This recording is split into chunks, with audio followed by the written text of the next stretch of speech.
الحمد لله وحده والصلاة والسلام على من لا نبي بعده أما بعد فأعوذ بالله من الشيطان الرجيم بسم الله الرحمن الرحيم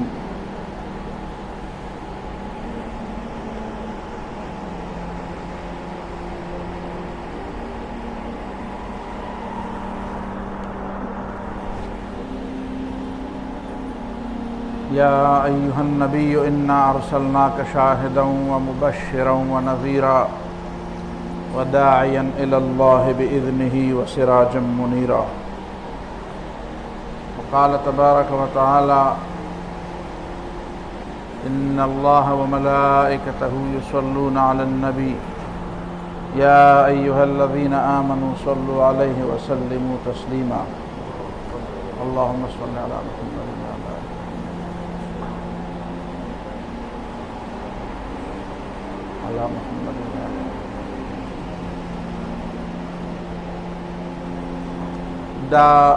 د سیرت دا چې کومه سلسله روانه ده سیرت النبی صلی الله علیه وسلم هغې کې د ټولو نه بنیادی بحث چې موږ شروع کړی و نو هغه دا و چې رسول الله صلی الله علیه وسلم داعی الی الله دی د الله بندګۍ طرف ته دعوت ورکوي او دا د الله بندګۍ طرف ته دعوت ورکولو دا ذمہ داری الله تعالی د نبی علیہ الصلوۃ والسلام لګولې ده د انبیاء دنیا ته درالېږلو مقصد د دنیا په داسې طریقه اصلاح کول دي چې د دنیا او د آخرت د دواړو په لحاظ سره مفید وي صرف د دنیا اصلاح د دنیا دپاره دا مقصد نه ده او دا مقصد نه دی چې انسان صرف دا یو طرف واخلي او دا دنیا مکمله پرېږدي د دنیا نه مکمل کناره کش کېدل د دنیا نه مکمل کټ کېدل دا د انبیاءو تعلیمات نه دي د اسلام په نقطه نظر کې د انبیاءو د تعلیماتو په نقطه نظر کې دنیا او آخرت دا د یوې خبرې دوه مرحلې دي د یو کار او د یو عمل دو فیزونه دي دو مرحلې دي اولنۍ مرحله دا د دنیا دا ده او دویمه مرحله پس د آخرت ده بلکې د دین هم چې خبره لږه ورخوا کړي نو قرآن موږ ته څلور مرحلې وایي کیف تکفرون بالله وکنتم امواتا فاحیاکم ثم یمیتکم ثم یحییکم ثم الیه ترجعون تاسو څنګه د الله تعالی د توحید نه انکار کوئ تاسو خو نه وئ وکنتم امواتا تاسو مړه وئ یعنې تاسو عدم وئ نش وئ نه وئ فاحیاکم نه الله تعالی را پیدا کړئ بیا اوس پیدا یې نو بیا به مړه شئ ثم یمیتکم بیا به مړه کي او ثم یحییکم بیا به را ژوندي کوي د دې مر نه بعد به بیا بعثي بیا به را ژوند نو الله تعالی ته به واپس کېږي دا د قرآن مجید د هغه بلې کلیې او د هغه بلې قاعدې په نتیجه کې وایي قرآن وایي ومن کل شیء خلقنا زوجین دا چې کوم خلق د الله تعالی توحید نه پېژني دا د دنیا نه په حقیقت کې پوره خبر نه دي هسې دا دعوه کوي چې موږ د دنیا نه خبر یو الله تعالی وایي دا دنیا ټوله جوړه دنیا کې هر شی ما جوړه پیدا کړی هېڅ شی داسې نشته چې هغه طاقي د هغې جوړه نه سبحان الذي خلق الازواج كلها بالا او برتر او د هر عیب نه پاک دی هغه ذات چې هغه ټولې جوړې پیدا کړي دي مما تنبت الارض چې ځمکې را زرغونوي ومن انفسهم او د انسانانو نه الله تعالی جوړې حیواناتو نه د انسانانو نه ومما لا يعلمون او نور د څیزونه الله تعالی جوړې پیدا کړي چې تاسو ته پته نشته اوسه پورې تاسو نه پیژنئ چې دا څه څیزونه دي چې په هغې کې جوړې دي نو دا ټول مخلوق الله تعالی جوړه پیدا کړی نو دا دنیا دپاره هم جوړه ده دا دنیا سره که آخرت نه نو دنیا بغیر جوړې نه شوه بیا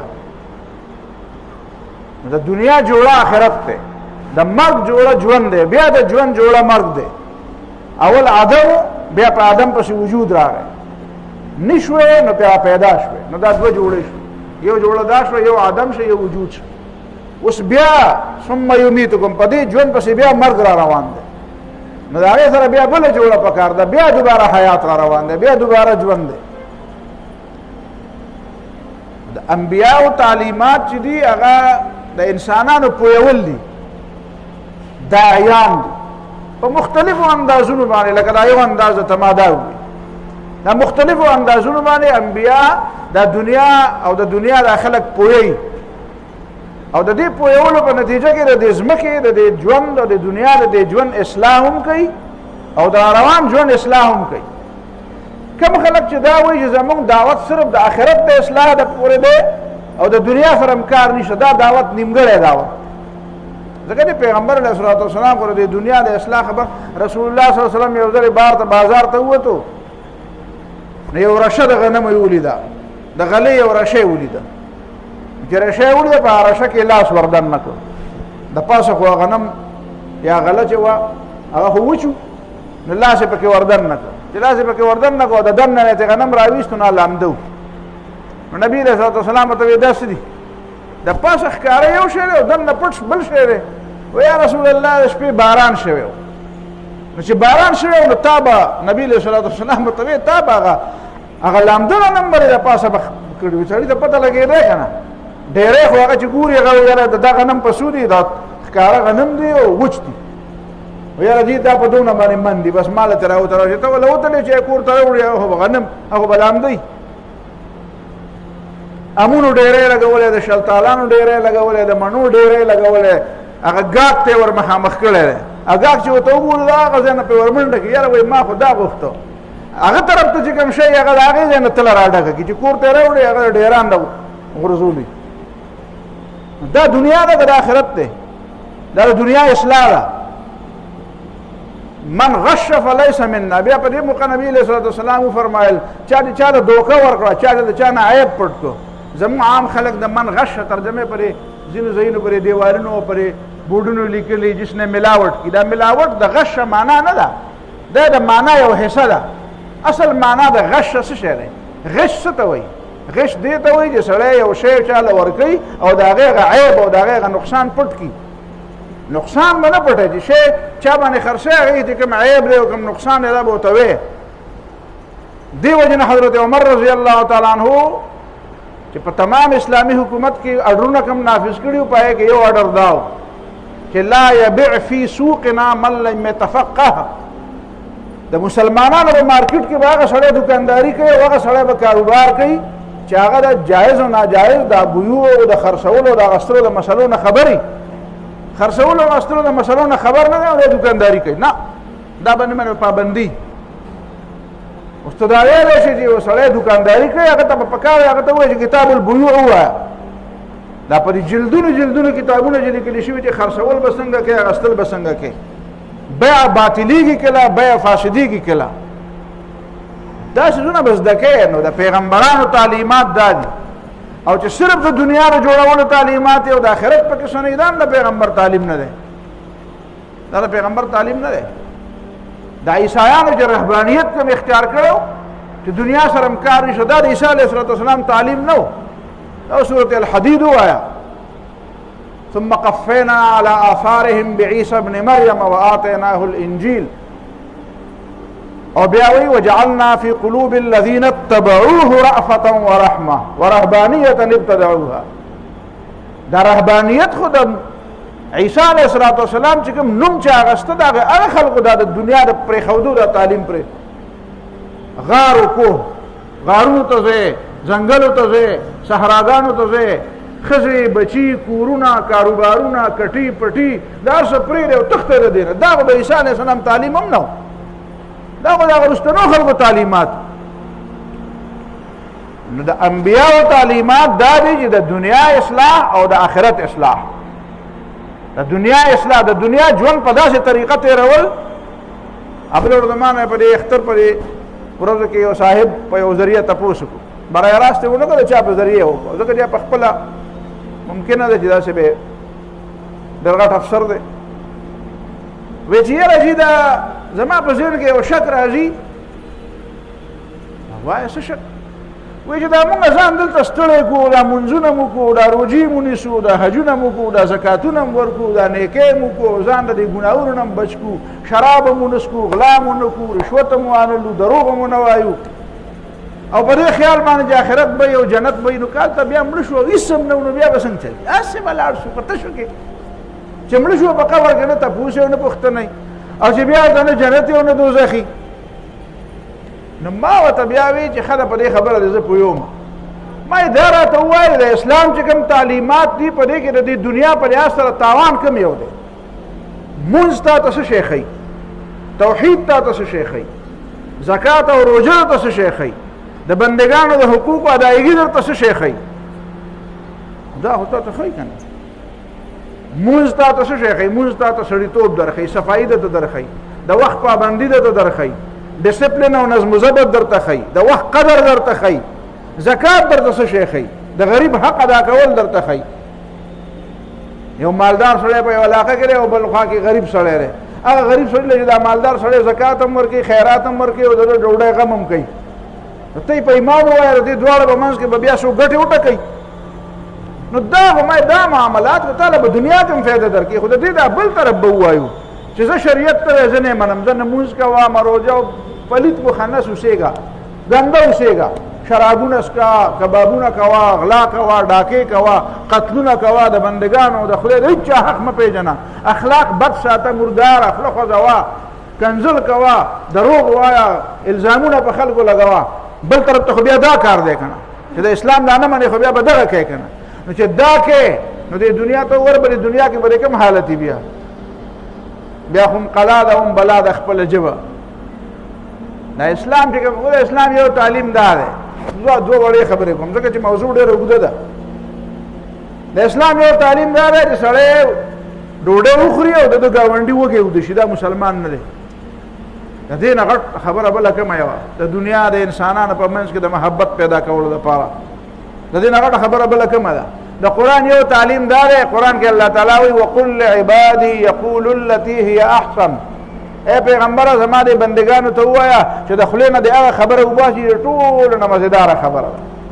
چې خبره کوي د ټولو نه ښایسته خبره دې کوي د چا د خبرې به جواب کوي د ټولو نه ښه خبره کوي د برایۍ د بدۍ د ګناه د ظلم د کنځلو په بدل کې د ټولو نه خوږه خبره دې کوي ولې ځکه چې ان الشیطان ینزغ بینهم ځکه شیطان د دې په منځ کې ګټې ټکوي چې ته د هغه د خبرې په بدل کې غلطه خبره وکړې نو هغه به ستا د خبرې په بدل کې بله غلطه وکړي نو ته به بیا د هغې پسې بله غلطه وکړي نو شیطان به درته وایي چې هله شا به اوس پرې ورځه او د خبرو نه خبره وتې ده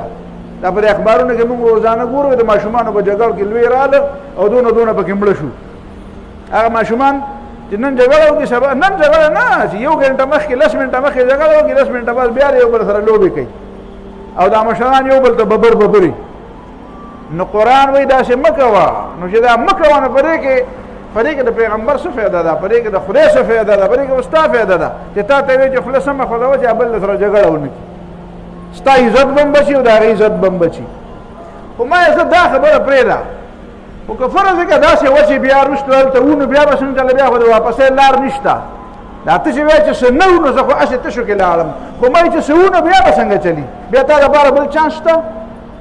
دویمه مسله مې ورته دا بیان کړه ما ورته ویلي یاره زه په یو لاره باندې ځم یو ځنګل دی صحرا ده خو په هغې کې مې ضرورت دی خامخا مجبور یم په دې لاره به ځم په دې غرونو به ځم شړې دي غرونه دي بیا به تللی نه یم مخکې چا نه مې تپوس وکړو نو یو سړی دی چې هغه ټول عمر په ژوند کې چېرته دروغ نه دي ویلي د هغه دښمن هم وایي د چېرته دروغ نه دي ویلي دښمن هم په دې قایل دی دا رښتینی سړی دی هغه راته ووایي چې په دې لاره چې ځې نو ځان سره به اوبه والې ځان سره به څه چاړه تماچا څه ټوپک څه وسله څه شی به ځان سره والې په لاره کله کله غلم را بلاوي اچانک داسې هم کېږي ځان سره به دا سامانونه والې په لاره صحرا ده د لوږې نه د تندې نه چېرته خراب نه شي زه به دې لاره تللی ما ته د دې لارې یو تار چړاو پته ده بل یو سړی دی هغه ما ته وایي چې یاره مړه اوسم ځان سره ماله په لارې د خدای بلا وټلي دي او اوبه دي او زبردسته مزې دي او خلک ته هېڅ هم نشته په لاره ښه ده په مزې هلکه ته پې تلی چې ته ما ته وایي چې هېڅ هم نشته نه زه پې تلی نه یم نو هغه چې کوم سړی پې تلی دی هغه وایي چې هغه سړی دروغ وایي یاره دروغ خو دې چېرته نه دي ویلي خو مړه ما ته یې ښوده زه یې پې چېرته بوتلی نه یم په دغه لاره او دا د ټولو نه غټ دروغجن هم دی دا د ټولو نه غټ دوکهباز هم دی د ده په اخلاق هم اعتماد نه کېږي د ده په کردار هم اعتماد نه کېږي زه د چا په خبره اعتماد وکړم دا د چا په خبره اعتماد وکړم چې کوم وایي زه په دې لاره تللی او چېرته په عمر کې دروغ نه دی ویلي که د هغه چا په خوله اعتماد وکړم چې په دې لاره ډوتلی نه دی او ټول عمر دروغ وایي عقل خو دا وایي چې یاره د هغه چا په خوله اعتماد وکړه چې په دې لاره یو ځل تللی دی او چېرته دروغ نه دی ویلي نو پیغمبران درته وایي چې په دې قبر په دې لاره تېرېږي که نه نو ځان سره سواله او دی ما ته وایي او هغه وایي چې جنت ته تللی ما جنت لیدلی دی ما جهنم لیدلی دی ما سدرة المنتهی لیدلې ده ما ملائک لیدلی دي ما د اسمانونو نه بره دنیا لیدلې ده کائنات مې لیدلی دي او چې د ده نه تپوس وکړم نو دی وایي یاره د قبر نه څوک راغلی زه خو تلی نه یم خو هېڅ هم پکې نشته نو چې عقل ته خبره وړاندې شي نو زه به د چا منم نو که د چا په مزغو کې ډس شوی نو هغه به د ده مني چې دا ټول عمر دروغ وایي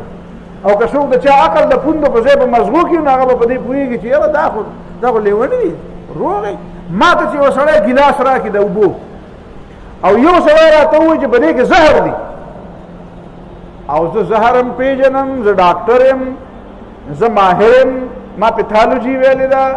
ما علوم ویلې دي زه په دې باندې پوه یم زه د اوبو رنګ پېژنم په دې کې زهر دی او نور لس کسان ما ته وایي چې په دې کې هېڅ هم نشته سکه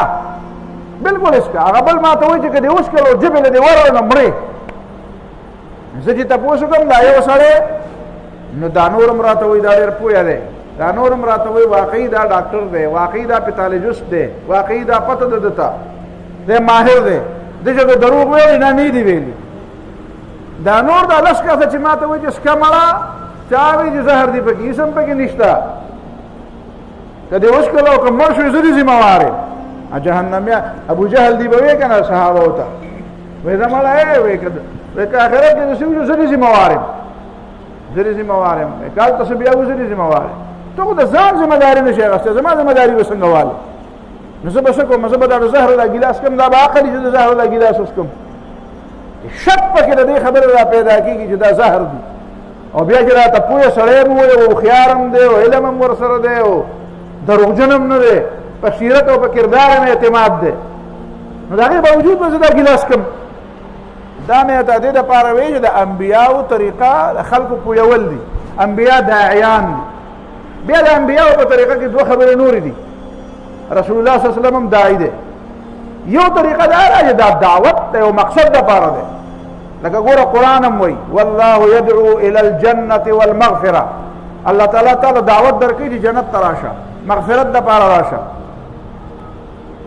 والله يدعو الى دار السلام الله تعالی جنت ته خلق رابلی دلته پیغمبر ته وی والله وداعيا الى الله باذنه الله تعالی ته خلق رابلا ته الله ته خلق رابلا الله تعالی جنت ته رابلی دې معنا دا چې ته خلق جنت ته رابلا اوس دا د پیغمبر علیه الصلاۃ والسلام دا دعوت چې ده دا داسې دعوت ده چې د دې دعوت په نتیجه کې د دنیا اصلاح ده ټول عمر چې کومه خبره ته راوبللې بیا چې هغه په لاس کې اختیار ورشي بیا هغه کار کوي رسول الله صلی الله علیه وسلم په مکه معظمه کې ټول خلک دعوت اسلام ته او دین ته او د خدای بندګۍ طرف ته راوبلل او چې مدینه منوره کې ورته په لاس کې اختیار میلاو شو نو چې په کومه خبرې ته خلک د ژبې په ذریعه رابلل هغه خبره یې عملي کړه یعنی د انبیاو تعلیمات چې دي دا مکمل تعلیمات دي دا د دنیا د اصلاح دپاره د آخرت د اصلاح دپاره دا علمیم دی او عملیم دی علمی او عملی دواړه تعلیمات خلق رابللم دی په یوازې په جبه رابلل نه دي د عمل په ذریعه هم خلق رابلل دي د انبیاء او تعلیماتو په نتیجه کې چې په مقابله کې چې کوم دعوتونه دي دا دعوتونه ټول نیمګړي دي دا دعوتونه ټول د دجل د فریب د دوکې د ظلم د فساد نیمګړي دعوتونه دي دا د دې وجنه د نبی صلی الله علیه وسلم د دعوت په مقابله کې څه شی دی هغه دروغ دی هغه دجل دی هغه فریب دی هغه دوکه ده او د ټولو نه لوی کس چې د نبی صلی الله علیه وسلم د دعوی دشمنی کوي هغه ته رسول الله صلی الله علیه وسلم دجال ویلی دی بلکې هغه ټول خلکو ته دجالین ویلی دي چې کوم د پیغمبر د دعوت په مقابله کې خپله خبره کوي نبی علیہ السلام فرمایي زمانه پس به 10 کسان د سره پیدا شي چې به دجالون کذابون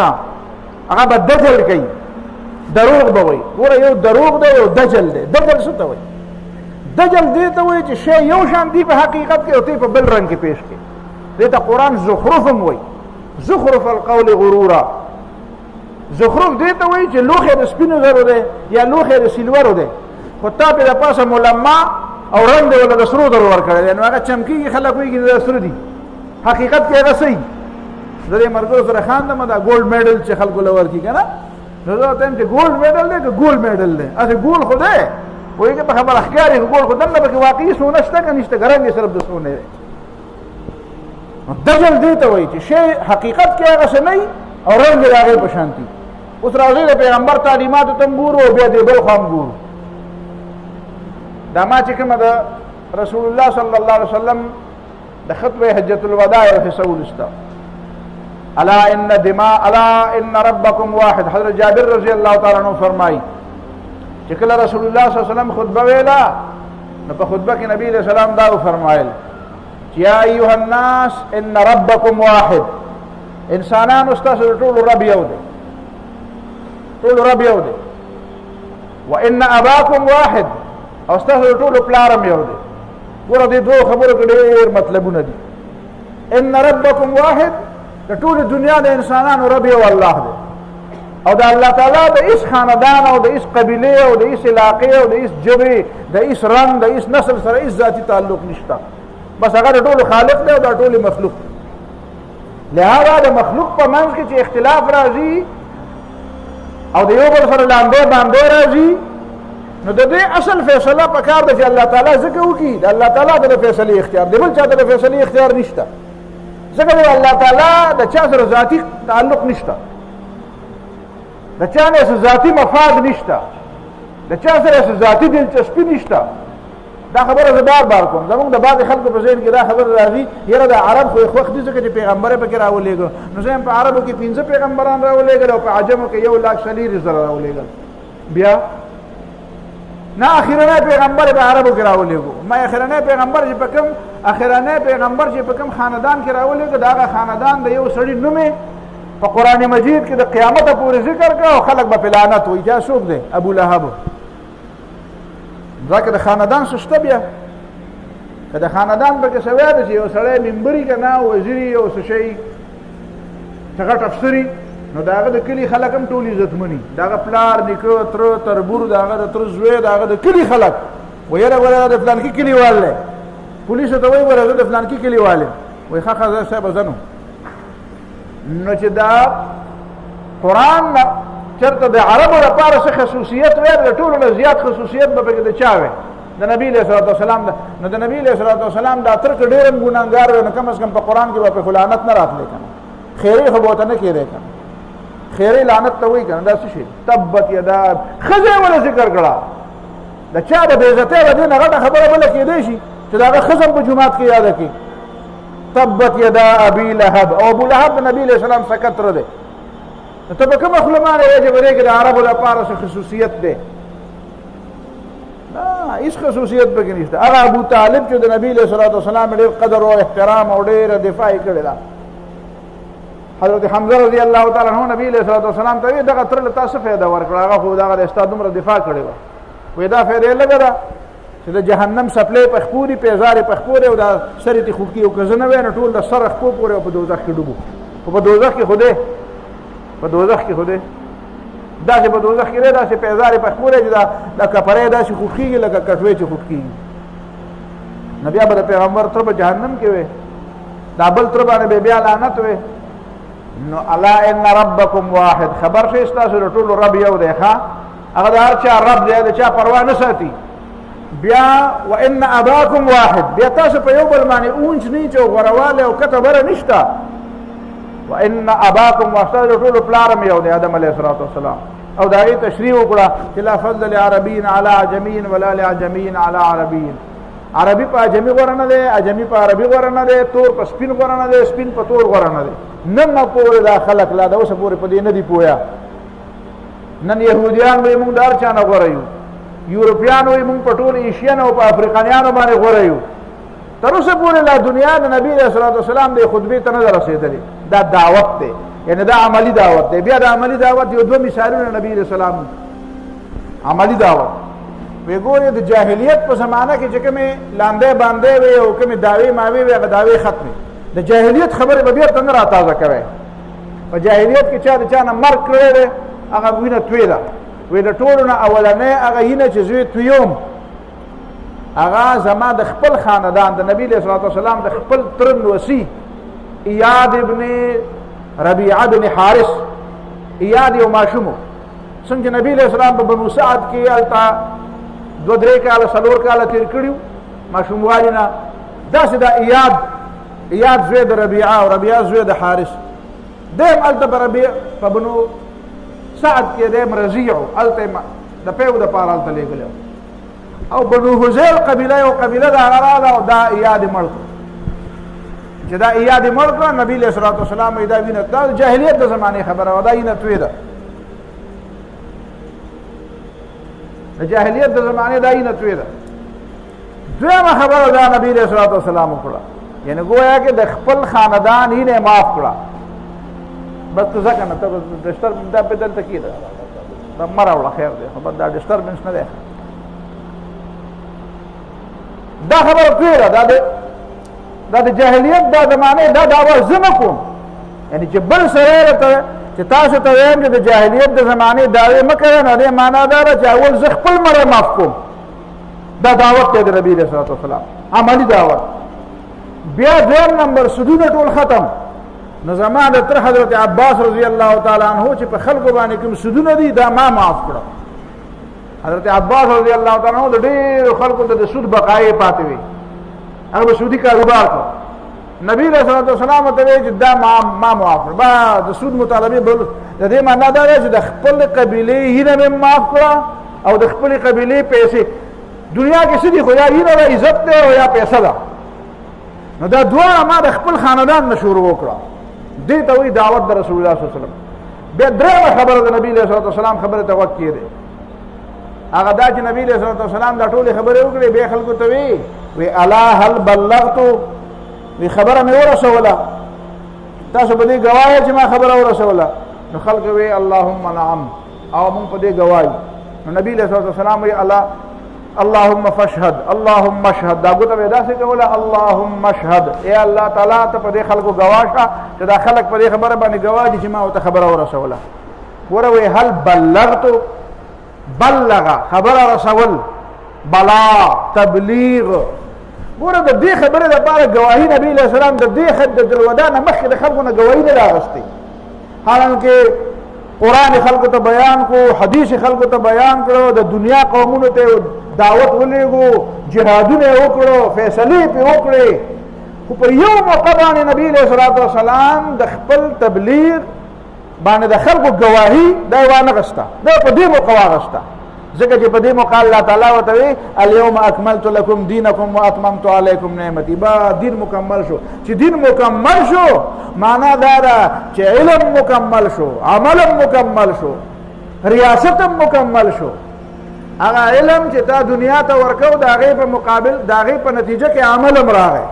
هغه عمل چې تا ورته دعوت ورکو هغه عمل په دې ټوله دنیا باندې خو شو دنیا ته پته ولګېده دا زمانه لوی لوی قومونه چې دي هغه ټول قومونه ته پته ولګېده چې اسلام څه ته وایي رومیانو ته پته ولګېده ایرانیانو ته پته ولګېده د شام او د مصر او د دنیا جهان چې څومره کوم ګوټ ته نبی علیه الصلاة والسلام خلک رسېدی شو هغه ټولو خلکو ته د اسلام دعوت خبر او بیا ورته وایي چې راشئ هغه اسلام پېژنې نو هغه یوازې په دې ژبه کې نه دی یوازې په دې ژبه کې نه دی نه په دې معاشره کې دی په دې بازار کې هم دی په دې عدالت کې هم دی په دې مشرۍ کشرۍ کې هم دی په دې فیصلو کې هم دی دې ته وایي الا هل بلغتو خبره مې ورسوله بل څوک دا دعوه نشي کولی چې ما دنیا ته خبره ورسوله سوا د هغه چا نه چې هغه همداسې کار وکړي چې د دې دعوت په نتیجه کې یو معاشره جوړه کړي او د هغې معاشرې په نتیجه کې بیا د اسلام هغه تمام احکام عملي شي دا خو د پیغمبر د دعوت کار شي د پیغمبر د دعوت مقابله کې دجل دی فریب دی دوکه ده هغه څه شی دی تاسو ګورئ د دنیا همیشه دپاره پخوان هم دغه طریقه وه یهودیان هم د نبي علیه الصلاة والسلام خلاف همیشه سازشونه کول د مکې خلکو هم همیشه د نبي علیه الصلاة والسلام د دعوت خلاف سازشونه کړي دي زه به یو دوه مثالونه ووایم. دا ولید نه، ولید ابن ربیعه د حضرت خالد رضی الله تعالی عنہ د پلار ولید، دا براته او د ابوبکر صدیق رضی الله تعالی عنہ سره به کېناسته او د ابوبکر صدیق رضی الله عنه سره به ټوله ورځ ناسو. هغه ته به وي وایه که نه محمد صلی الله علیه وسلم باندې څه نازل شوي دي مکه معظمه کې. نو هغه به ورته قرآن آیاتونه ووي، هغه به ورته د پیغمبر علیه السلام احادیث ووي. نو دی به ټوله ورځ د هغه سره ناست او سوچ به یې کوو چې دا خبره خو د دې سړي دا ټیک ده. په دې کې پته ولګېده د مکې سردارانو ته چې دا ولید چې دی دا خو ټول عمر د ابوبکر صدیق رضی الله عنه سره کینی. نو دوی یو مجلس راوغوښتو، مجلس راوغوښتو چې راځئ په دې مجلس کې کېناستل غواړي چې مشورې راکړي چې د دې محمد صلی الله علیه وسلم د دعوت دا لاره څنګه ونیسو، دا لاره څنګه ونیسو. نو پکې دا منځ کې چا خبره وکړه چې یاره د دې دعوت لار د نیولو دپاره هو ولید زمونږ بابا دی، زمونږ مشر دی، د هغه نه خبرې معلومات پکار دي. چا پکې ووایي چې ولید پکې مه راغواړئ، خو د ابوبکر صدیق رضی الله عنه سره ټوله ورځ ناست نه چې کار خراب نه کړي چېرته، او د محمد صلی الله علیه وسلم په حق کې خبره چېرته ونه کړي. ابو جهل خلکو ته وایي چې د دې به څه علاج کوو، یو وی دا علاج به وکړو، بل وی دا علاج. اچانک ابو جهل وی دا خبره ما ته پرېږدئ، وی چې څو پورې دا ولید د ابوبکر صدیق رضی الله تعالی عنه د مجلس نه بند کړی نه وي هغه پورې تپوس مه کوئ. ابو جهل وی دا کار به زه وکړم. نو راغی ولید له او ورسره کېناسته، وی داسې چل دی چې زمونږ سردار یې ګوره او تا ما ته حال ولې نه وی چې تا باندې دونه مشکلات دي، نو ما به دله غم کړی وی. خو انشاءالله ما دله غم کړی، ته پروا مه ساته. هغه به د څه شي غم دې کړی؟ وی مونږ ته پته لګېدلې ده او د مکې سردارانو ته هم پته لګېدلې ته غریب شوی، او چې غریب شوی نو چا په مخکې د خپلې غریبۍ ذکر خو نه کوي. نو چې د غریبۍ ذکر نه کوي نو ځي د ابوبکر صدیق رضی الله تعالی عنه کور ته او د هغه سره ټوله ورځ ناست نو په دې ناسته کې د غرمې د ډوډۍ ټیم هم راشي، نو د غرمې د ډوډۍ د باره کې نو ډوډۍ ځکه د باره کې د هغه په کور کې وخورې او د هغه خبرې هم واورې او د هغه د ملګري خبرې هم واورې او ځان پرې ناغرضه کړې، ځکه چې غریب یې نو چې کور کې وږې نو د دې ډوډۍ په بانه باندې ته د هغه خبرې اورې او د هغه په کور کې ډوډۍ خورې.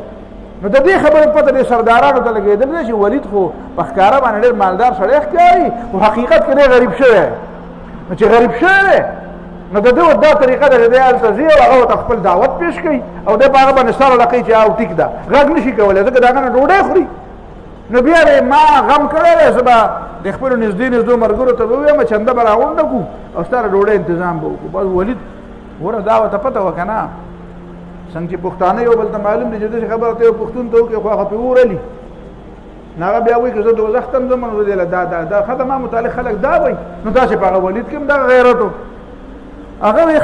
خلک زما متعلق دا پروپیګنډه کوي دا تاسو د ډوډۍ د بچ کولو دپاره د ابوبکر خواله ځي،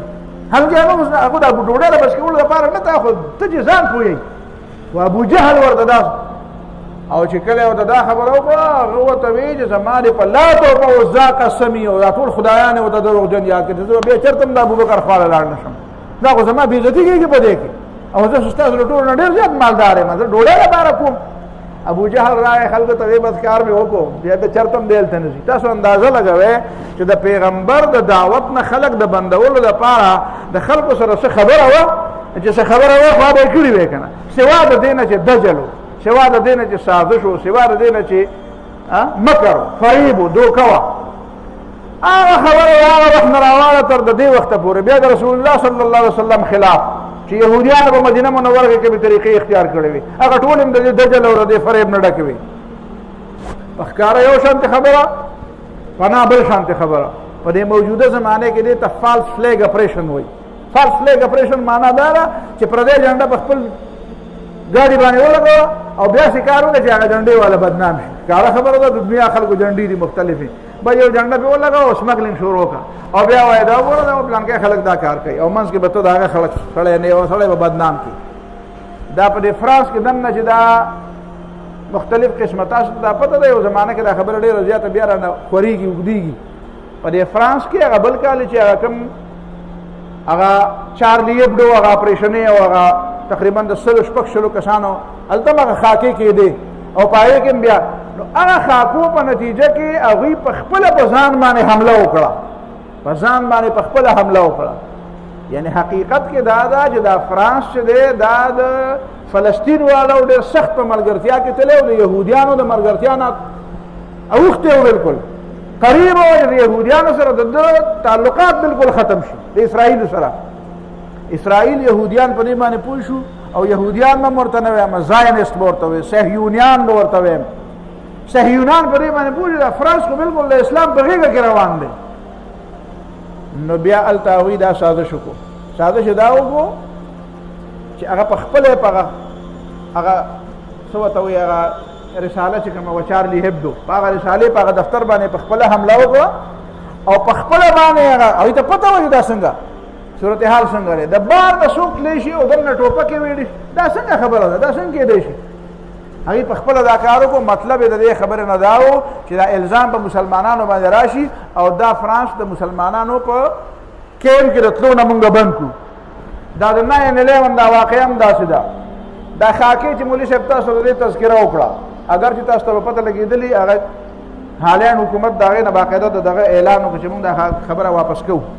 یعنی هغه د غیر معینه مدته پورې هغه د خاکو هغه خبره واپس کړه دا د مسلمانانو ډېره لویه کامیابي ده او د ټولو نه زیاته کامیابي د پاکستان د مسلمانانو ده ځکه دلته الحمدلله د مسلمانانو غیرت بیدار دی مونږ د عربو مرګرو نه ګیلې کوو خو عرب بیکار غریبانان خو په منبر باندې تاسو ته پته ده چې یو لفظ صرف وسې ووایي د تېرو ورځو کې یو ډېر لوی سړی د حرم امام هغه هم ګرفتار کړی د حرم امام شیخ محمد صالح د حرم امام دی هلته خو چې یو لفظ د خولې نه وباسي یو ویډیو ما له چا رالیږلی یو عالم صرف دومره خبره کوي چې امریکې او سعودي حکومت په یو خبره اتفاق کړی دی چې د دنیا د مسلمانانو دپاره د خطیبانو د علماو دپاره د مدارسو دپاره به نصاب امریکه تیاری د سعودي په ملګرتیا نو عالم را پاسېدو چې دا کومه کیسه د امریکه به موږ له نصاب تیاری امریکه به ماته وایي چې اسلام دې ته وایي صرف دومره خبره وکړه دا عرب چې د دې حکمرانانو ته دا درخواست کوم چې دا کار مه کوئ بس خو ایله هغه خبره لا نیمګړې کړې نه ده ایله خبره د اشاره یې شروع کړه خبره او دغه د پولیس راغله او ډیز نه یې ونیو او راکاږي داسې یعنې خبره ده نه اجازه ظالمه خطبه وایي په منبر ولاړ دی په منبر ناست دی دومره خو یې پرېږده که نه چې دا خطبه خو مکمله کړي دا مونځ خو وکړي په دې مران یې ونیو او داسې راکاږي او سپینګیری عالم دی نو دا هغه مسلمانان به غریبانان څه وکړي د هغوی خو سترګې دي د پاکستان مسلمانانو ته د هغوی خو سترګې او دلته موږ ته خلک وایي تاسو د ټولې دنیا د مسلمانانو ټیکه اخیستې ده قائد اعظم رحمت الله علیه چې یو ځل مصر ته تللی و مصر ته نو هلته ورته د هغه ځای اخوان چې کوم د هغه ځای تحریک دی د فکر د سید احمد د حسن البنا شهید رحمت الله علیه او د سید قطب شهید رحمت الله علیه هغوی ورته خپلې ډېرې مسلې بیان کړي نو قائد اعظم مرحوم ورته وایي تاسو دعا کوئ چې پاکستان جوړ شي نو پاکستان به د ټولې دنیا د مسلمانانو مسلې حل کوي کوم خلک چې د قائد اعظم رحمت الله علیه نوم اخلي نو هغه په دې خبره پوه شي چې یوازې دا نه چې پاکستان به د پاکستان مسلې حل کړي پاکستان به د ټولې دنیا د مسلمانانو مسلې حل کړي دا قائد اعظم د دې لپاره جوړ کړی و دا قربانۍ دنیا د دې لپاره ورکړې وې دا به دې لپاره نه دا به صرف د خپل ملک نه د خپل ځان نه به تاویږي دا تاویږي دا خبره دلته کول دا د پاکستان د آیین هم خلاف ورزي ده او دا د وطن هم بغاوت دی او د آیین هم بغاوت دی او د اسلام هم بغاوت دی دا ټیکه لکه موږ ټولې دنیا ما د ټولې دنیا ټیکه اخیستې ده دا پاکستان جوړ شوی د دې دپاره دی چې د دنیا په کوم ځای کې مسلمان مظلوم وي نو د دې ځای مسلمانان به د هغې دپاره اواز اوچتوي نو دې خاکو دپاره د خلک مسلمانان دلته ګوري مسلمانان پاکستان ته ګوري افغانستان مسلمانان غریبانان خو د اوسه پورې 40 کالو راشي په خپل منځ کې مصیبتونه دي خو د اوسه پورې آزاد نشو غریبانان د هغې دپاره دعاګانې پکار دي که نه هغې جذبه هم زموږ د جذبې نه څه کمه نه ده دا دروغجن اپریشنونه دا دجل دا فریب د دې فریب علاج څه دی یو طرف ته مسلمان دپاره علاج دی یو خبره به مسلمان ته کوو یو خبره به هغه ته کوو ځینې مسلمانان دا وایي چې نبي علیه صلات وسلام خلک معاف کړي او تاسو وایئ چې دا واجب القتل دی د پیغمبر توهین څه وکړي دا واجب القتل دی دلته ما دلته واورې دلته بعضې کسان دي مضامین ورکړي یاره وایي دا مسلمانان عجیبه خلک دی پیغمبر علیه صلات وسلام ته چې چا کنځل کړي دي نو هغه معاف کړی او دی وایي چې نه زه خو تکړه یم زه خو به د پیغمبر بدل علم نو وایي ته د پیغمبر نه ډېر زیات ښه راغلی وایه زه د پیغمبر نه ښه نه یم راغلی خو زه د پیغمبر د حکم تابع یم پیغمبر صلی الله علیه وسلم ته دا حق چې هغه خپل سړی مو یاره خدای پاک ته دا حق دی کنه ته به سبا له وایې چې خدای پاک هغه سودخور هغه دی معاف کړو هغه غلی هغه دی معاف کړو نو ته ویم معاف کړې غله ما ته به څه ویلې ته معاف کړه ما ته خدای ویلي دي د غل نه لاس پرې کړه او چې خدای پاک د قیامت په ورځ غل معاف کړي او ته به ما پسې راپاڅې چې یاره لکه ته خو پاگل وې تا وړو دی تا ته لاس پرې کړه هغه خدای معاف کړو نو زه به د دې خبره څه جواب کوم نو زه به ورته وایم چې د خدای اختیار دی او زما اختیار نشته زه بنده یم زه تابع یم زه خو د حکم تابع یم ما ته پیغمبر علیه الصلاة والسلام ویلي زما توهین چا وکړ ورته به نه معاف کوي په دې یوه خبره ځان پوه کړې په دې باندې زما نه ډېر خلک خفه کېږي زه دا ویم چې د ټولې دنیا د مسلمانانو په دې اتفاق دی د علماو چې سزاګانې ورکول په دې خبره ښه په زور زیر ځان پوه کړه چې کوم سړی به پوه نه شي بیا د بل چا نه تپوس وکړي بیا دې مخکې خبره نه کوي چې پوه نه وي په دې ځان پوه کړه چې سزاګانې ورکول فیصلې کول دا د حکومتونو کار دی دا زما کار نه دی که هغې نه کوي نو زه ذمهوار نه یم زه به ورته ویم چې واز به ورته کوم نصیحت به ورته کوم چې دا ستا ذمهداري ده دا کوه خو دا نه شم کولی چې په خپله ورشم او د جج په کرسۍ کښېنم چې ورغه چې ته نه کوې نو زه به یې وکړم دا کار زما نه دی فیصلې نافظ کول خلکو له سزاګانې ورکول دا د چا کار دی دا د حکومتونو کار دی چې څوک د خلکو مسلې حل کوي چې څوک امن راوستی شي امن نشي راوستی یو سړي نه لاس پرې کوي یو سړي نه خو به لاس نه زه به د لسو کسانو نه لاس پرې کړم خو سبا له به هغه زما نه پوز هم پرې کړي او دا مرۍ به هم راله پرې کړي نو بیا نو دا به امن شي که دا به بې امني شي طریقه دا نه ده طریقه دا ده چې دا د هغه چا کار دی چې چا په لاس کې عمومي اختیارات دي لیکن یوه خبره بله هم ورپسې واوره څنګه چې دا مې درته په تفصیل ویله دا هم په چې په دې ټولو معاملاتو کې اختیار د حکومت سره دی خو یوه معامله داسې ده چې په دې کې پیغمبر علیه الصلاة والسلام عام مسلمانانو له هم حق ورکړی دی هغه دا ده چې د پیغمبر علیه الصلاة والسلام نعوذ بالله څوک اهانت وکړي سپکوالی وکړي توهین وکړي پیغمبر بې ادبي وکړي پیغمبر ته کنځل وکړي نو بیا د عام مسلمانانو ته هم دا حق دی د عام مسلمانانو ته دا حق دی خو دا حق ورته نشته دی چې ګورئ د چا سره ورانئ زموږ په دې وطن کې دا ما سل ځله دا مسله په روژه کې هم کړې وه بیا هم درته وایم چې دلته زموږ په دې وطن کې مختلف مکتب فکر دي دا د یوې ډلې سړی دی او دا د بلې ډلې سړی دی یاره دا د دې ډلې سړی دی او زما ورسره نه لګي چې نه لګي نو راشه په یوه خبره کې راګیر که څه یاره جي د پیغمبر توهین کړی دی نو ګورې دا قسمه خبرې به نه چلېږي دلته د پیغمبر د توهین مطلب دا نه دی چې دا به ته په خلکو باندې الزام لګې او مطلب باندې په ډلهبازۍ کې او د ډلهبازۍ به د خلکو ته غوسه او قار به خلکو ته هغه به په دې باندې کوي چې ته به نه دا د فلان د دې به یو طریقه ده ګوره د نبي علیه الصلاة والسلام په زمانه کې دا صحابه کرامو په خپله دا کار کړی او نبي علیه الصلاة والسلام د هغې تایید کړی دی په خپله رسول الله صلی الله علیه وسلم څومره کسانو له سزاګانې ورکړي دي کعب ابن اشرف پسې خلک لیږلي دي یهودي وو د نبي علیه الصلاة والسلام توهین یې کو په بخاري کې دي من لکعب ابن الاشرف فانه قد آذى الله ورسوله کعب ابن اشرف نه به مې څوک خلاص کي ځکه د پیغمبر ته تکلیف ورکړی دی الله ته تکلیف ورکړی آذى الله ورسوله د الله او د الله د رسول په حق کې د توهین او د اهانت او د سپکاوي خبرې کړي بیا هغه پسې کس ولېږه هغه یې مړ کړو بیا ابو رافع بل یو یهودي و ابن ابي الحقیق هغه یې مړ کړو خطل ابن خطل یو شاعر و نبی علیه الصلاة والسلام یې دی او د ده دوه وینځې دي جنکۍ ښځې هغه هم د ده سره ملګري دي دا چې د بیت الله پردې ونیسي که نه هم به یې رانه بچ نه کوي او هلته یې مړه کړو هغه یوه ښځې هغه ته وتښتېده یا د هغې نه بعد او هغه یوه مړه شوه د دې نه علاوه نور ډېر خلک داسې دي یو سړی دی چې هغه په سترګو باندې نابینا دی محله کې خبر شو چې بېګاله په یو محله کې په یو کور کې ښځه مړه ده ښځه مړه ده نبي علیه الصلاة والسلام ته خبر راغی نبی علیه الصلاة والسلام خلکو ته ویې پاسې دا ښځه چا وجلې ده خبر راکړه خلک غږ نه کوي بیا نبی علیه الصلاة والسلام یې نه قاتل راله راکړې ښځه چا وجلې ده بس یو نابینا صحابي پاسېده او داسې رپېده او را روان شرایط راتولېده نبي علیه السلام خواله د خدای پیغمبره ما وجلې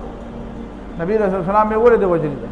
وی دا زما ډېره زیاته خوښه وه زما د دې نه دوه بچي وو داسې بچي وو لکه ته به وایې چې دا ملغلرې دي ملغلرې ده ما هغه بچي ډېر زیات خوښ وو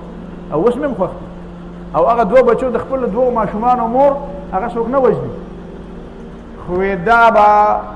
کانت تقع فیک یا رسول الله د خدای پیغمبر ستا په شان کې به ګډې وډې ویلې ما ډېره زیاته پویه کړه ورته مې وویل چې دا مه کوه دا مه کوه وی بیګا بیا ستا په شان کې څه خبرې وکړې وې توره مې راواغسته او په دې خېټه کې مې له دغه پورې داسې چقوله څو پورې مې تسانه وایستلې بد دا کار مې کړی دی فاحضر رسول الله صلی الله علیه وسلم دمها نبی علیہ الصلوۃ والسلام دا هغې ښځې هغه وینه توی کړه وې دا د دې پروا ګوره دا رسول الله صلی الله علیه وسلم د تایید وکړو دا یې ورته ونه ویلې چې تا قانون په لاس کې واغسته دا خو زما کار ما ته به دې رپورټ کړی وی بیا به ما دې له سزا ورکړې وې لہذا زه په دې مطمئن یم طریقې کار دا نه دی چې کوم د عامو خلکو طریقې کار دی زموږ مسلمانانو چې عامو خلکو له په لاس کې خبر ورکړي دا مثال مې ویلی و بل کال پرې ګجراواله کې یو حافظ و زموږ قوم خو په ډنګ اریان دی خو چې ډنګ یې وکړو چې هلکه پلانکې سړی دا چل کړی نو بیا ټول راځي هلکه یو ثواب دپاره ګزار کوئ او بیا وروسته سوچ کوي دا خبره څنګه وه زموږ په سیکانو پورې خاندو چې کار مخکې کوي او سوچ وروستو کوي خو زموږ د ټولو دا حال دی نو هلته څه چلو شو یو حافظ د قرآن د شپې په کور کې تلاوت کو نو بجلی لاړه چې بجلی لاړه نو شمع ولګوله او دلته قرآن مجید کولاو کړی دی دلته شمع پرته ده نو چېرته کې به لقېدلی کټ کې به ناست و نو چې ولقېدو نو هغه شمع په دې قرآن مجید را پرېوته نو د قرآن مجید یو پاڼه وسېځله ټوله پاڼه هم نه وسېځلې خو یو ګوټې وسېځه نو دی ډېر زیات خفه شو چې خفه شو نو سهار له یو ته وایي یاره جي بېګا خو بس ډېر زیات خفه شوی یم ډېر تکلیف راته رسېدلی دی ولې یاره جي به داسې تلاوت مې کوه هغه شمه په قرآن مجید را پرېوته او هغه اوسېدم دونه خفه یم بیا دی بل ته وي نو هغه بل وکړي خبرې هغه حافظ جي خو بېګا قرآن سېځلی دی هغه بل ته وایي هلکه هغه حافظ نه وي دلته کې چې هغه حافظ چې دی خلک هغه بېګا دی قرآن ته یې ورته کړی په خپله یې ووایي چې قرآن ته او قسم به مو سره وایي قسم دی په خپله یې وایي قرآن ته مې ورته کړی الهکه خو دا پاکستان دی که دا دغه دی و داسې هندوستان خو نه ته راځې به د هغه دی نه چغې شوې هلکه راځې غذا ده او حافظ جي ته یې په خپه کې پړي واچول او تیل یې پرې واړول اور یې ورته ورته کړو او په ګاډي کې راخ کړو او چې څو پورې هغه چغې والې څو پورې وجلی نه او سات یې نه وتلی تر هغه پورې یې نه پرېښوده غذا کوو مونږ وایي مونږ غذا کوو سړي ته هم سزا ورکړه او بیا یې څه چلو کړو بیا یې ورته پوښتنه وکړه یاره جي دی حافظ وروستو بیا خلکو ته وایي دی څنګه چل کړی و وایي دی داسې چل کړی چې خبر راتله نو هغه اصلي سړي ته چې خبر هغه به خدای هم تباه کړی هغه خو په دې خفه و چې شمع رانه په قرآن پرېوتې ده هغه د قرآن بېادبي نه وه کړې خو چې کومه بېادبي دې شوې وه هغه د ده نه بې اختیاره شوې وه په هغې خفه و جړلې چې دا زما نه څه وشو او تاسو څه وکړه یاره جي واقعي دا خو ډېر بد شو دا خو ډېر بد کار شو نو چې عقل یې د پوندو نه مشغول راځي نو کار یې مخکې کړی بیا نو دې قبله به مونږ اجازت ورکوو چې تاسو د یو سړي په باره کې ووایئ دلته به یو سړی وایي اخې هغه پلانکه سړی دا نه دی زموږ یو استاد و اوس هم استاد دی مردان کې مدرسه کې حدیث هم ته ویلی دي هغه وایي یو علاقه کې هغه علاقه راته نه ښیم چېرته به د هغه ځای څوکي بیا به خفه شي وایي هغه ځای باندې راتلم نو مسافر وم وایي چې مسافر وم ماسپښین ټیم و نو 2 رکعته فرض مې وکړو وایي چې 2 رکعته فرض مې وکړو او ګاډي له را روان شوم وایي وا مې ولېده یو سړی بل ته وایي چې تا قادیانې لیدلی یو تا بل ته وایي تا قادیانې لیدلی هغه وایي نه وایي هغه چې لاړ وایي دا قادیانې دی هغه ورته وایي څنګه وایي خدای پاک 4 رکعته فرض کړی او 2 رکعته وکړه وایي ما وایي را منډې کړې ما چې یا الله خیر څوک مې پېژني خو دلته نه او که چا را باندې اواز وکړو چې دا قادیانې دی نو دلته به مې نه سر معلومي او نه به مې خپې نه به مې غل معلومي ته قوم ته لږه مهرباني پکار ده زما راته اصل مسله وویله د هغې بیا طریقه ده که ستا په دې وطن کې چې ته دا ته داسې پته ولګېده نو دلته به د چا نه تپوس کوې راځې به دلته به جومات کې خبره کوې بیا به دلیل وې چې څنګه دې سړي توهین رسالت کړی دی د پیغمبر توهین یې څنګه کړی چې چا نه دی کړی او ته پې الزام لګې نو دا به الزام دی بیا به د الزام سزا پکار ده دا کومه کیسه ده چې د یو سړي به د بل سړي سره ورانه هغه به ده خو د دې باوجود هم درته دا وایم چې د پوهې د حده پورې خبره وي په واقعاتو کې چا توهین کړی او هغه بیا څه نه وي او څوک له سزا نه ورکوي نو بیا دې قوم کې دا همت شته او دا به کوي داسې او دی به څوک نشي منې کولی خو د دې به څه اصول وي د دې به څه طریقه وي د دې به د طریقه کار وي د هغې دپاره هغه به ثابتول غواړي هغې باندې به خلک ګواه کول غواړي دا به داسې په هوا په چغه باندې به دا کار نه کېږي د دې مهرباني وکړه د دې چغو نه او د دې اپې نه او د دې یلغار نه لږ باندې ځان رابند کړې سوچ مخکې کوئ کار وروستو کوئ آخري خبره زه په دې سلسله کې دا کوم چې دا توهین آمیز خاکې چې دا کوم خلک جوړوي دا څوک دي دا نه فرانسیسیان دي دا نه ډچ دي دا نه بل څوک دي دا حقیقت کې یو صهیوني ذهن دی صهیوني ذهن زایلس چې ورته وایي ګورئ دا بنی اسرائیل چې کوم کنه دا د اصل د بنی اسرائیل دا اصل نسو بنی اسرائیل قران ورته بنی اسرائیل وای یو زمانہ راغله د بنی اسرائیل په ځای باندې دی يهوديان شو نو د يهودیت او د بنی اسرائیل په منځ کې دا فرق دی دا يهودیت لفظ دی دا خالص د شر لفظ دی یعنی د يهودیت دا ټکی راځي او کوم خلک چې يهوديان دي دا غینه د خیر تمه نشته قران او سنت کې چرته د يهود دا لفظ د خیر لپاره نه ذکر شوی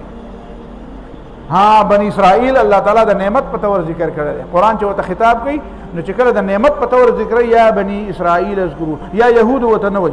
یا بنی اسرائیل اذکروا نعمتي التي ځکه چې دا خلک چې کله بنی اسرائیل نو دا سم د سړی زامنو رو رو رو رو چې ورانه ده نو چې څنګه کارونه وران شو نو دا سي نوم بدل شو نو نوم يهودي شو د يهوديت نه بعد اوس دی له بل نوم دی یو بل نوم دی هغه په د يهوديانو کې څه خلق دی نو هغه دي صهیونیان زاینست دا زاینست چې کوم دي دا دجالان دي د حقیقت کې دجالي نظام دی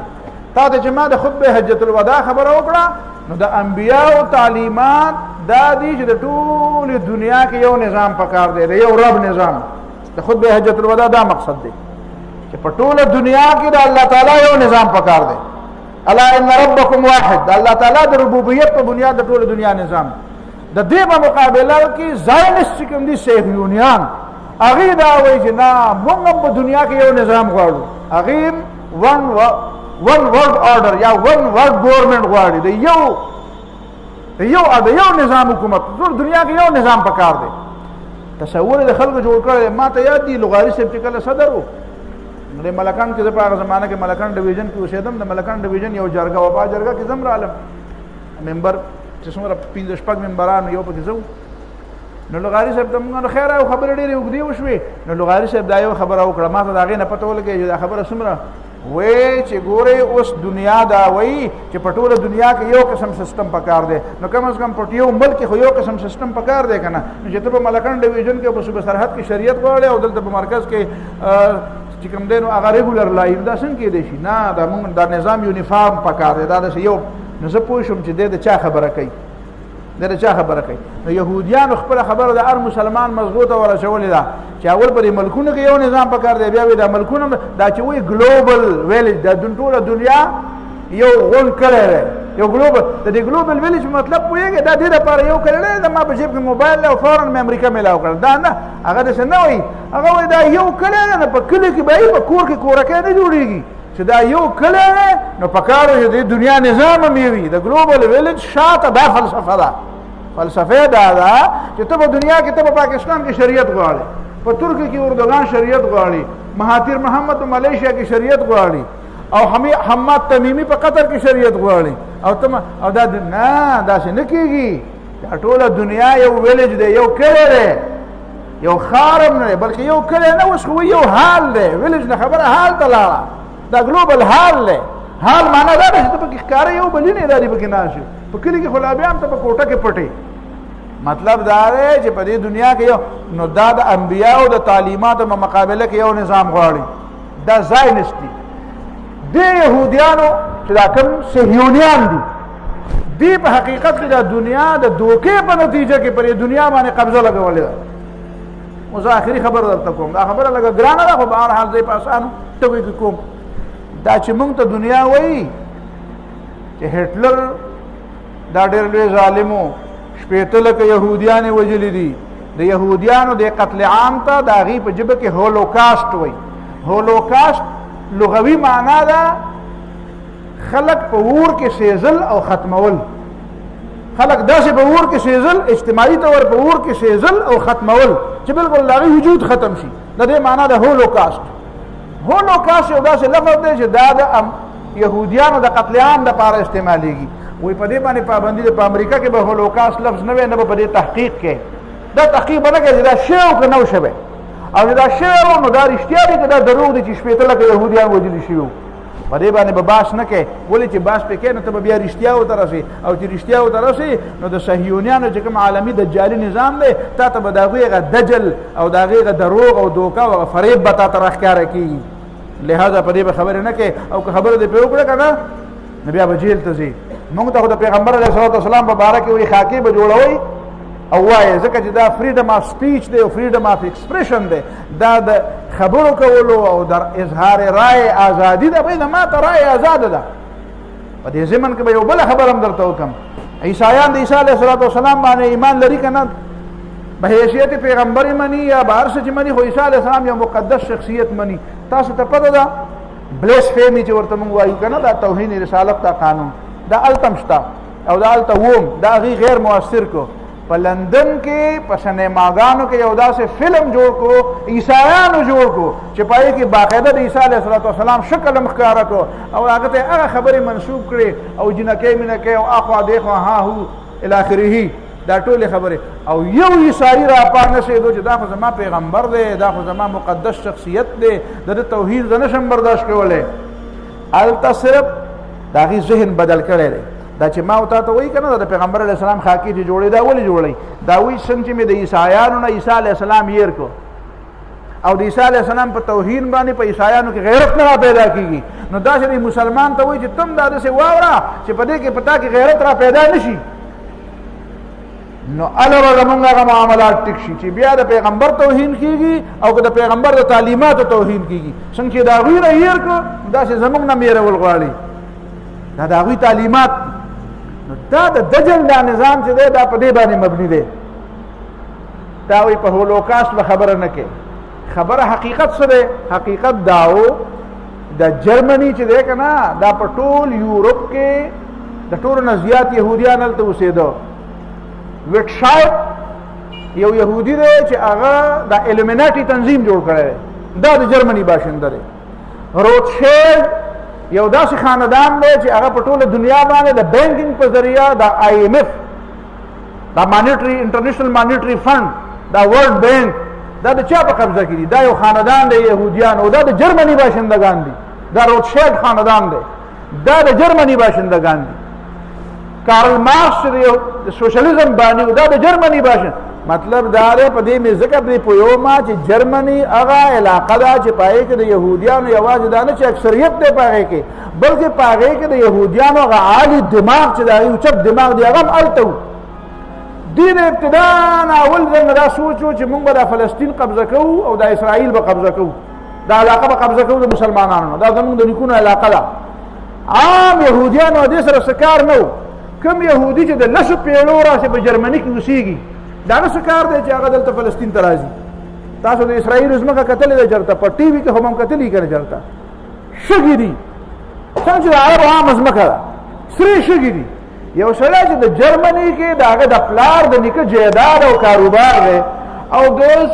سلونو کال راشي هغه په جرمني کې او په هالند کې اوسېږي خدای والا دی چې هغه کډه راوالي او هغه ځای پرېږدي او راځي او دلته د بې آب و ګیا صحرا ته او د خوشې د بیابان ته راځي دلته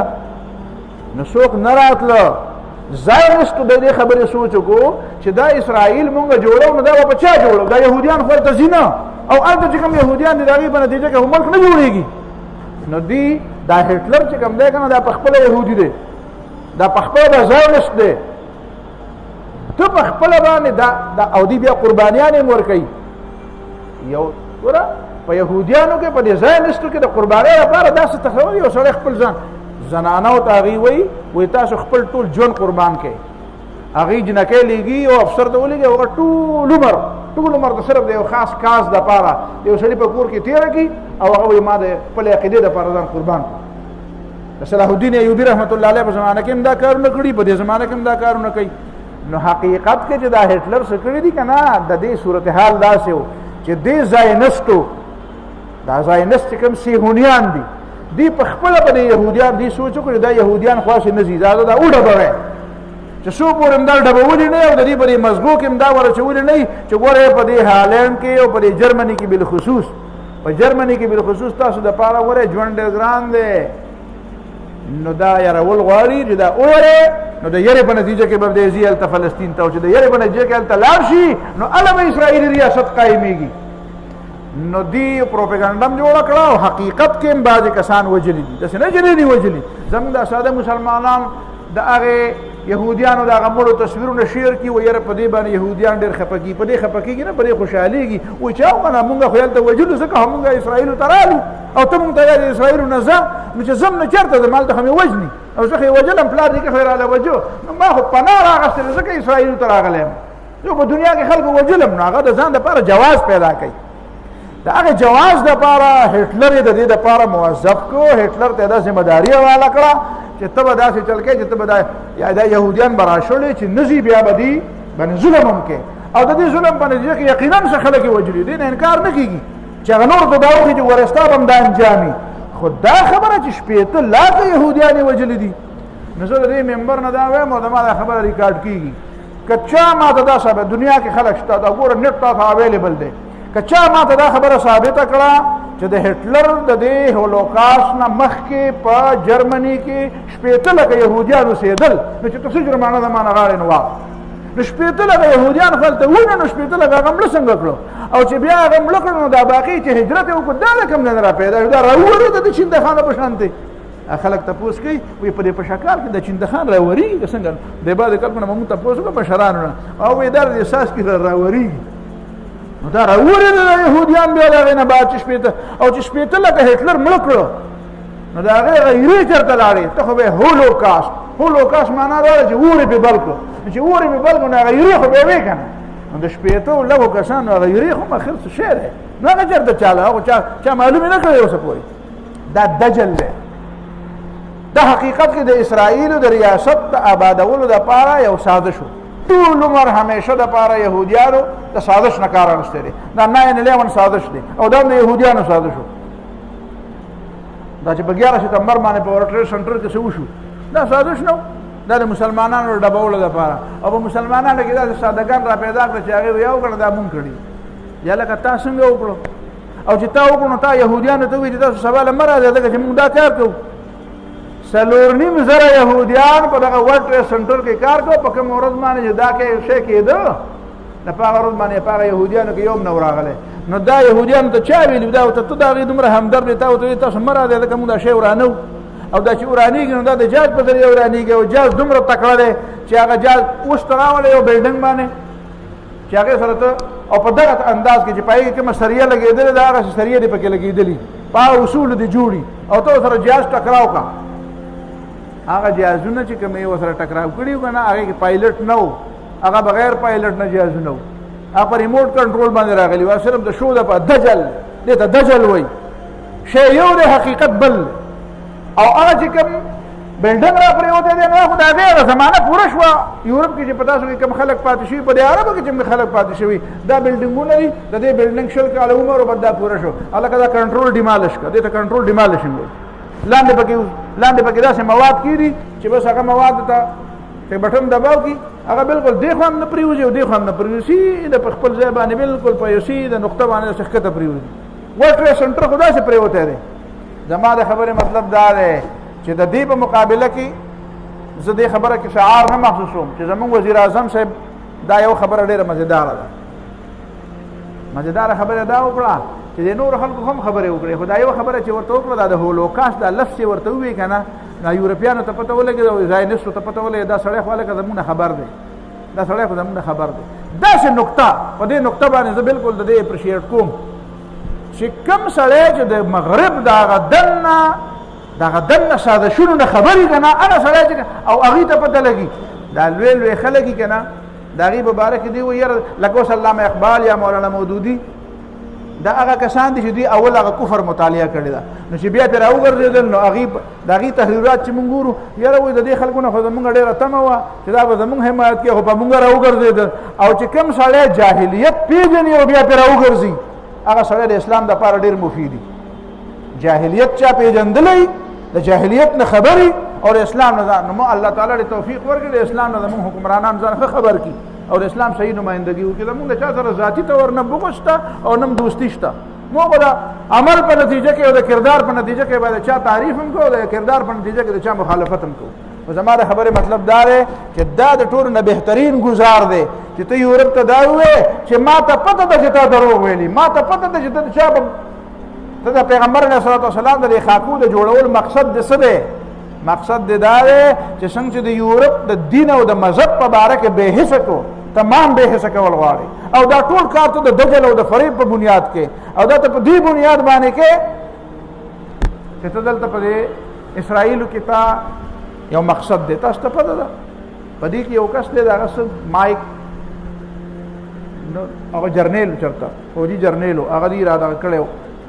نه مایک مول نه دی بل مخکې په خوا د جنګ عظیم اول نم ډېر مخکې تېر شوی دی د هغه په باره کې دا زاینسټ وایي د اولني جنګ عظیم د دویم جنګ عظیم او د دریم جنګ عظیم پلانینګ د تیار کړی دی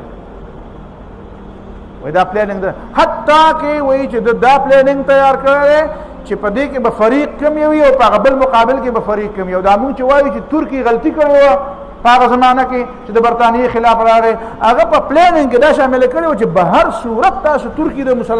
ترکی چې دی دا خلافت دا د دې په مقابله کې راولی چې موږ دا خلافت ختم کړو اسرائیل دا هغه پورې نه جوړېږي چې خلافت نه ختم شوی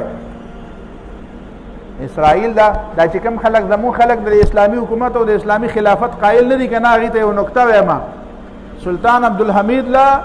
سلطان عبدالحمید د فرانس په هغه زمانه کې فرانس یو فلم جوړ کړی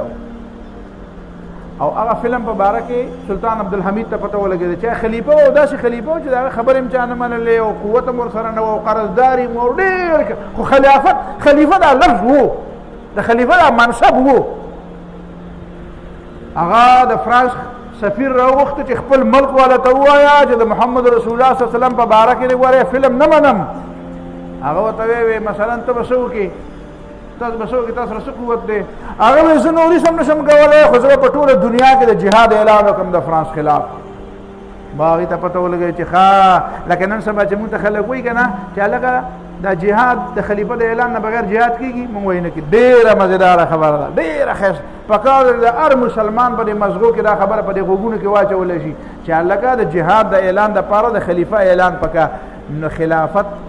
ډېر کمزوری و خو فرانسیسیانو ته پته ولګېده چې سفیر لاړه ولته فرانسیسیانو ته ووایي چې خلیفه عبدالحمید وایي چې که دا فلم تاسو ریلیز کوئ نو زه به په ټوله دنیا کې د جهاد اعلان وکړم هغې وایي بس مونږ خبره پرېښوده وراله هغه ته وایي چې صاحب مونږ خبره پرېښوده مونږ فلم نه ریلیز کوو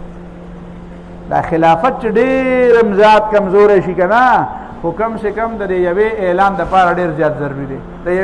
دا یو قوت خو پکې شته دا یو قوت پکې دی چې خلیفه اعلان د جهاد وکړي بیا به هر مسلمان یاره خلیفه د مسلمانانو خلیفه د جهاد اعلان کړی دی په ما خو جهاد فرض دی دا خو د هر چا په مزغو کې ناست چې خلیفه وایي چې جهاد او جهاد ته راځي نه بیا به هر سړی ځي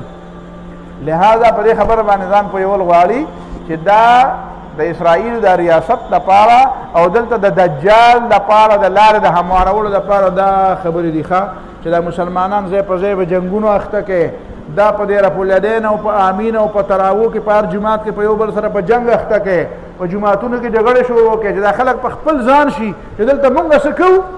دا چې کوم آزاد ملکونه دي چې دا په خپل ځای کې په جګړو اخته شي په مختلفو طریقو بیا د میډیا په ذریعه باندې د ذهن د پیغمبرانو د تعلیمات او د پیغمبرانو د قدر چې یاره مړه دا ته څه کوې خلک مونږ ته وایي یاره دا ته ما ته به خاص کر ډېرو خلکو ده اوسه پورې دا نصیحتونه راته یاره جي ته په دې ډېر معامله کې ډېر زیات جذباتي کېږي ماله دا خوند نه کوي په طریقه خبره کوه اوس وکړې مې یاره جي د اسلام په باره کې به هم نه جذباتي کېږم ما ته وایي فلانکې سړی نه دی هغه ته چې څوک کنځله مو کړي که نه هغه جذباتي کېږي نو د هغه مې دا خبره ډېره خوښه ده ما ورته چې په چا کې غیرت وي نو هغه جذباتي کېږي چې په چا کې غیرت نه وي ما ورته دغه په لاره یو سړی روان او بل سړی پې لمن واړوي معافي غواړم نو چې دا غوسه نه شي نو دا د غیرت خبره ده دا ښه خبره ده یاره جي بل وایي او که نه یاره داسې ښه سړی دی ګوره هغه بل پې لمن واړه ولاړو سره غږ یې مو نه کړه نو دا ښه سړیتوب دی که دا بېغیرتي ده ته ما نه دا بېغیرتي غواړې که د چا په برطانیه کې داسې دي ما په خپلو سترګو لیدلي 3 کاله بیا هلته پاتې شویم د هغې هغه نوغې راته معلوم دی رور او خور به دواړه رواني هغه خور به څوک د لاس نه ونیسي ارور ته به خلک ویل لکه هغه خور یې خو د لاس نه ونیوله هغه وایي اټ از هر اون جاب دا د هغې خپله معامله ده ما په دې کې څه کار دی ته ما نه داسې بې غیرته جوړول غواړې که په خور څوک غیرت کوي نو هغه به راشي او سړي له به د لاس هم وروړي او چې په خور غیرت نه کوي نو هغه بیا دې ته ته څه وایې دې ته ته دا سوبر خلک دی دې ته سوبر خلک وایي دا سوشل دی جي نو دا که سوشل توبي او کدا سوبرتوبي نو په دې سوشلتوب او سوبرتوب باندې لعنت وېما زما د اسلام خپل اصول ني پیغمبر مال خپل اصول را کړی دي ته په مخ خپل اصول مې اپلای کوا دا ستاره مغرب اصول دي چې غیرت نظام بالکل خالی کا په اسلام هم غیرت مکوا په دین هم غیرت مکوا په خور هم غیرت مکوا په خزم غیرت مکوا په ایمان هم غیرت مکوا په حیا هم غیرت مکوا دا د اسلام اصول نه دي دا اصول دی هغه نن په مغرب کې کېده دا د اسلام خپل اصول شته لہذا دا سو بنیادی خبره مې د دې لپاره وکړې چې د ټول خبره پرې خوا او شا په حدود او اربعو باندې کم سے کم تازه انکار وکړي دا مسله اصل کې سره د دې ډانډې د کم کم سره ملاويږي او اصل مقاصد سدي الله رب العالمین دې مال او تعالی د پوي